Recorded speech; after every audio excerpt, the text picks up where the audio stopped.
पूर्व गृह मंत्री और खुरई विधायक भूपेंद्र सिंह ने स्वागत सम्मान की परंपरा में बदलाव लाते हुए एक नई पहल शुरू की है। उन्होंने लोगों से अपील की है कि फूल मालाओं के स्थान पर गरीब बच्चों के लिए दैनिक उपयोग की वस्तुओं का दान करें। शनिवार शाम सागर स्थित उनके कार्यालय में एक व्यक्ति ने मुलाकात के दौरान 5 सीलिंग फैन दान किए। वहीं कई नागरिकों ने नए शैक्षणिक सत्र के लिए किताबें भी भेंट की। इस पहल के तहत अब तक करीब 40 लाख रुपए के उपयोगी सामान का संग्रह किया जा चुका है, जिसे समय समय पर जरूरतमंदों को वितरित किया जा रहा है। भूपेंद्र सिंह ने कहा कि फूल मालाएं भगवान और संतों के सम्मान के लिए होती हैं, जबकि आम लोगों के सम्मान में चंदन तिलक की परंपरा का पालन करना चाहिए। उन्होंने कहा कि फूल मालाओं पर खर्च होने वाली राशि समाज हित में उपयोगी वस्तुओं के रूप में गरीबों की मदद में लगाई जानी चाहिए। उपयोग की वस्तुएं हैं जो बच्चों के लिए उपयोग हो सके, स्कूली बच्चों के लिए, अब तक उसमें कितना कुछ आपको प्राप्त हो चुका है और इसकी क्या व्यवस्था है? नहीं, देखिए, निश्चित रूप से ये इसका काफ़ी सकारात्मक परिणाम आया, बहुत इससे लाभ हुआ है। और पिछले 6 माह से हमने फूल मालाओं के बदले में जो बच्चों के उपयोग की सामग्री है या कोई आर्थिक रूप से कमज़ोर लोग हैं उनके उपयोग की सामग्री का आग्रह हमने लोगों से किया है। और 6 माह में ही लगभग 40 लाख का सामान मिला है। और वो सारा सामान हम ज़रूरतमंद जो भी हमारे बच्चे हों या परिवार हों उनको वहीं मौके पर हम वितरित कर देते। अभी भी आपने देखा कि कुछ लोग मिलने आए तो वो सीलिंग फैन लेकर आए।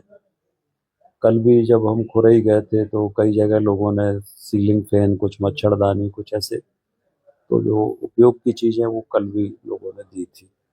तो ये सारा जो ज़रूरतमंद लोग हैं या आर्थिक रूप से कमज़ोर लोग हैं या जो बच्चे हमारे आर्थिक रूप से कमज़ोर हैं उनको सबको हम सामग्री वितरित कर देते हैं। तो इसका निश्चित रूप से बहुत मुझे मन को भी आनंद मिलता है।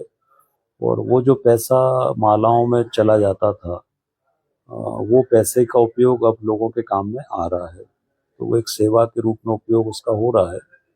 और हम सब जानते हैं हमारी संस्कृति में कि मालाएं जो हैं वो भगवानों को पहनाई जाती हैं, संत महात्माओं को पहनाई जाती हैं, महापुरुषों को पहनाई जाती हैं। हम लोग तो जनप्रतिनिधि हैं, सेवक हैं, जनता के सेवक हैं। तो जनता के सेवक होने के नाते हम जनता से माला पहने वो मन में अच्छा नहीं लगता। और कई बार मन में अधिक मालाएं पहनने से व्यक्ति के मन में अभिमान भी आता है। इसलिए इन सब चीज़ों से मुझे तो बहुत अच्छा लगा कि एक सेवक का भाव बना रहता है, उस का उपयोग हो जाता है। और हमारी संस्कृति में परंपरा रही है कि हमारी संस्कृति में हमेशा तिलक लगा के स्वागत होता था। मालाओं की परंपरा हमारी संस्कृति में नहीं थी। तो सबसे अच्छा है चंदन का तिलक लगाओ। तो चंदन का जो तिलक होता है वो शुभ होता है और दिमाग में ठंडक पैदा करता है, तो खर्चा भी नहीं है। चंदन का तिलक लोग लगाएं माला की जगह, स्वागत करना है तो या जो सामग्री देना है तो सामग्री दें। तो मेरे मन में मालाओं को लेके कभी भी, स्वागत को लेके, जब मैं सांसद था उस समय मुझे तकलीफ होती थी, तो इसीलिए हमने उस समय तय किया था कि हमारे जन्मदिन पर हम लोगों से आग्रह किया था कि आप केक की जगह, पटाखों की जगह, मिठाई की जगह, अगर आप हमारे जन्मदिन में सहयोग करना चाहते तो ब्लड डोनेशन करें। और वो 11 साल पहले शुरुआत की और आज ईश्वर की कृपा से लगभग 15,000 यूनिट ब्लड 11 साल में 16,000 यूनिट ब्लड लोगों ने दिया। और आज 16,000 लोगों के जीवन में वो ब्लड काम आया।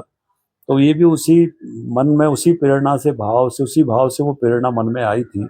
अच्छा नहीं लगता था कि अब हमारे जन्मदिन में पटाखे चले या केक कटे या बाजे बजे, तो इससे आम जनता को क्या लाभ। तो हमें कोई भी काम ऐसा करना चाहिए कि जिससे समाज को लाभ हो। और हम लोग चूंकि जनप्रतिनिधि है तो हम लोग करते हैं तो उसका समाज में संदेश जाता है। तो बाकी लोग भी इसको छोटे बड़े रूप में जिसकी जैसी जो कर सकता है वो करते हैं। तो आज ये दोनों पहल बहुत सार्थक हुई हैं, एक मालाओं के बदले में सामग्री और दूसरा जन्मदिन के अवसर पर फूल माला पटाखाओं की जगह रक्तदान।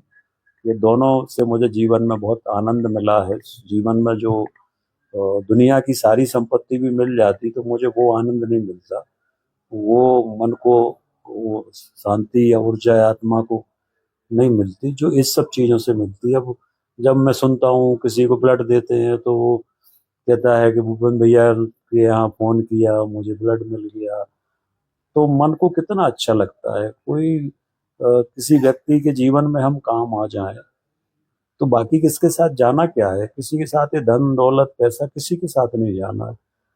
तो अगर जीवन ईश्वर ने दिया है तो उसको लोगों की सेवा में लगाओ, और इसलिए मुझे इन सब चीज़ों से बहुत आत्मिक सुख मिलता है, मन को बहुत अच्छा लगता है, और ये दोनों सार्थक पहल आज लोगों के काम में आ रही है।